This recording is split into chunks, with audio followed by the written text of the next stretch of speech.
How's it going, guys? I'm Sean Pittman, and who do we have here today? Nicholas Simon.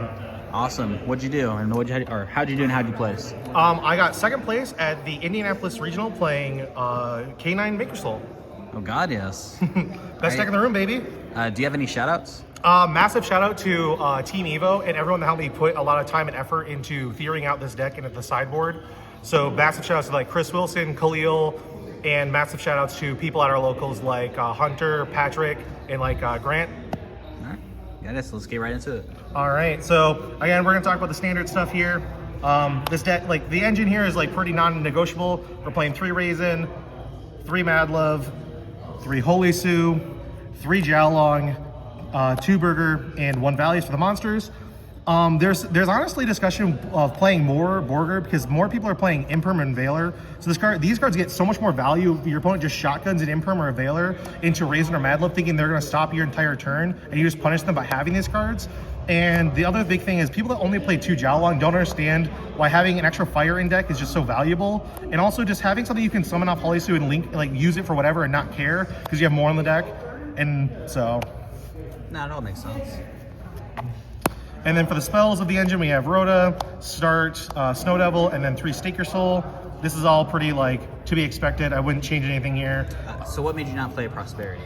I think Prosperity is a very good card for the consistency, but every time I activate the card, I feel like there's no clean way or clean idea of what you want to banish. Because if you do 3, it's not that hard. If you do 6 and you're really digging to try to find an attribute or a specific card, I feel like you're giving up so much utility this deck has. So I just didn't opt to play the card. I felt like the deck was consistent enough without it. It was just more of like a soul read of the moments. Like I just think didn't need it. That makes sense. And then for the K9 engine, we have 3 Jokul, 1 Lantern, 3 Izuna, and 1 Lupus for the monsters. And then we have 1 Case and 1 Force Release. These cards are insane into everything that's not Yummy. Into Yummy, these cards feel super awkward and like honestly, a lot of times in a lot of games, no matter which, if you're going first, second, these cards just end up going down until you're playing 1-1, and the off chance that they chummy you or they end up like ashing something just like to make it so you don't play. But otherwise, these cards just don't do enough into that matchup because they're never going to be live. And that's just the one unfortunate thing is game 1, these cards just don't do enough. So yeah, no, that makes sense. What made you main deck the Force of Will? Main deck the what? The Force of Will. Oh, or this? Force Release, yeah. People that want to side this card, I understand because it's a brick.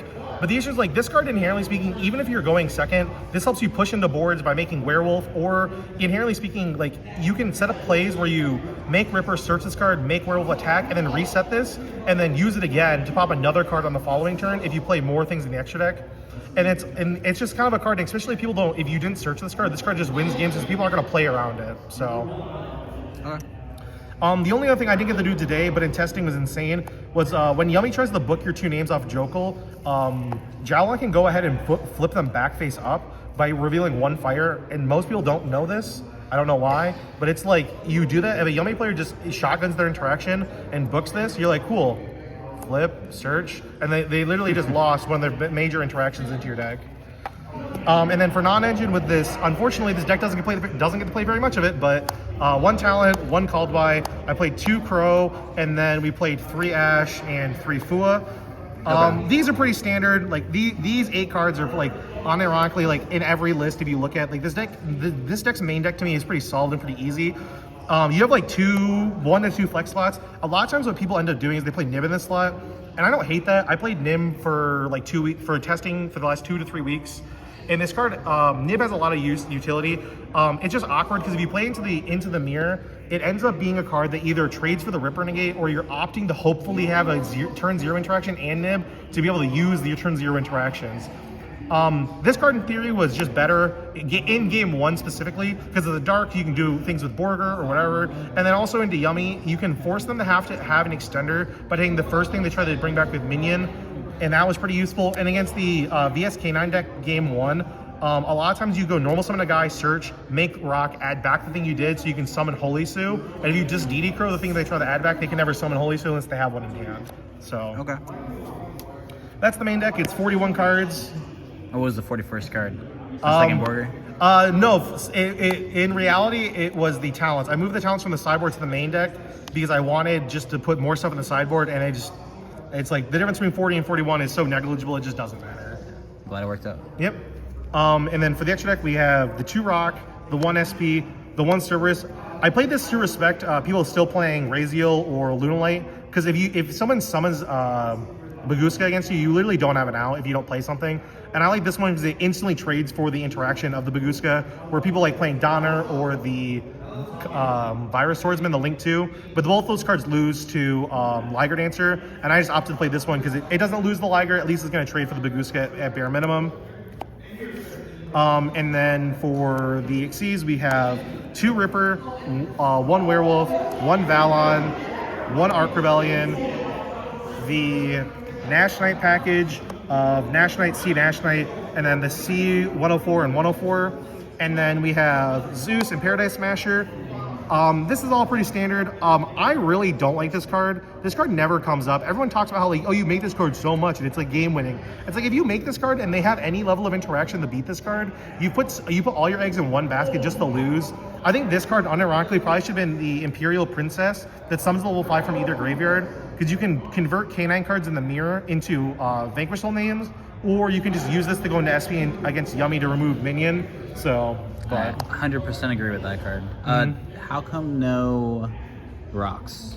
In testing, rocks just wasn't coming up enough. I think in theory, rocks is really good to do the play where I think where you make SP, but a lot of times when I was playing out games, I would just like make Valon, book something, and then link this off to remove a set spell and trap card, and then SP something. So like in all honesty, I was using this slot to do that. I think it could be either way. I opted to use that slot for a second Ripper because I like having the setup where you make a Ripper and you use the rank up on the second Ripper to go into Werewolf on empty board and then just kill someone and they can't nib you unless they have like nib perm. So yeah, that makes sense. But otherwise, extra deck, I don't think I would change anything. Everything's pretty standard. Sideboard, I think the sideboard for this deck is like the hardest aspect of this deck in general. You don't have enough things in the main, you don't have enough space in the main deck for non-engine, so the sideboard's got to like make up a lot of space for that all to work. We're playing the 1 Shifter, we're playing the 3 Lancia, the 3 Perulia. We're playing these because you kind of have to respect the decks that are still in the metagame, like Malice and Mitsu/Ryziel decks. And this card's also really good in the mirror, so it's like, I don't mind playing this card, even though it's like inherently speaking really bad in the Draco Tail and Yummy. And then I guess like the pseudo MVP of the sideboard today was I played 3 Thrust, a Dark Ruler, Harpies, D-Barrier. This was a Black Goat, but I had to give it back to my buddy, and Anti-Spell. This package, unironically going second, was way better than I gave it credit for. I really don't like these kind of cards, because a lot of times what ends up happening, these cards just are dead in your hand because they never are alive. At least I didn't have any games this event where I drew this going first into matches where I wanted it and it just didn't do anything. More often than not, I at least got to say either Black Goat or Barrier, and that unironically is probably good enough. And then into the mirror, this card is a house because it just goes to get talents. You rip whatever attribute in their hand you don't want to deal with, and the game is like simplified so much. How'd you like or anti-spell?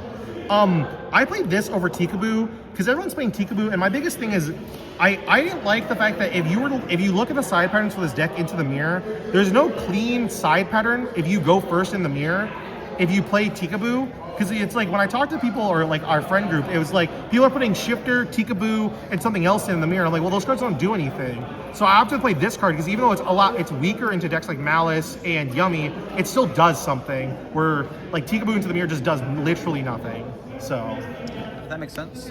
But yeah, I do want to say congratulations on your very nice Zero Mat. Thank you. Box. Congrats on seconds. Any final words? I don't know. Nothing really, but just decks are goated. Best deck in the room, my man. All right, and then what's the next event we're going to see you at? Rosemont, most likely. Good idea. See you there. Yep.